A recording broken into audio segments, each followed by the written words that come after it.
that question, and it's I get it all the time, right?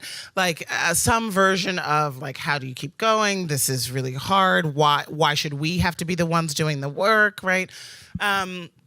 And so, I think there's a few different levels to answer. I mean, I think one, the work that I'm assuming you do is education, right? And it's leadership development, it's coaching, it's training, and not everyone, like that's the hardest job in the world, right? Like, ask a teacher, right? That is the hardest job in the world. And so we should not assume that it's an easy job, that it's a sustainable, right? So there should be that awareness of both how some people are absolutely built for it and love to educate and love to teach and love to pour themselves into someone to see the light bulb go off.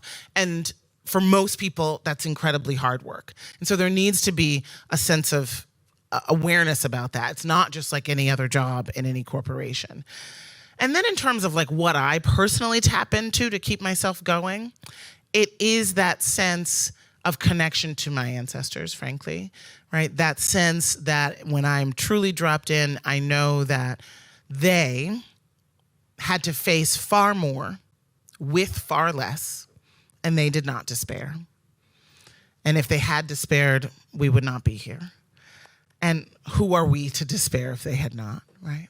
And that gives me not just a sense of like, oh, buck up, but just like, oh, they're still here. You know what I mean? They are here. We have got this. This actually isn't as hard as some would want us to think, right? And really trying to create a sense of joy in the work for everyone. And I actually think that getting away from that zero sum, even as a racial justice practitioner, and trying to make the win-win case helps to have us not just fighting against bad policies and institutions, but the resistance that comes is one that everybody would feel if they were told that racism gave them all these benefits and then they have to give it up, right?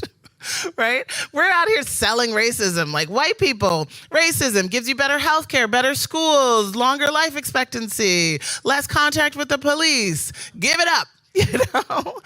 And my point is like, we have to say, what is the world we seek to create is not one where white people don't have health care and white people have more contact with the police, right? That's not actually the world we seek to create, but because the zero sum story is so intergenerationally embedded and so loud right now, we have to actually finish the sentence and say the world we seek to create is one where we all thrive.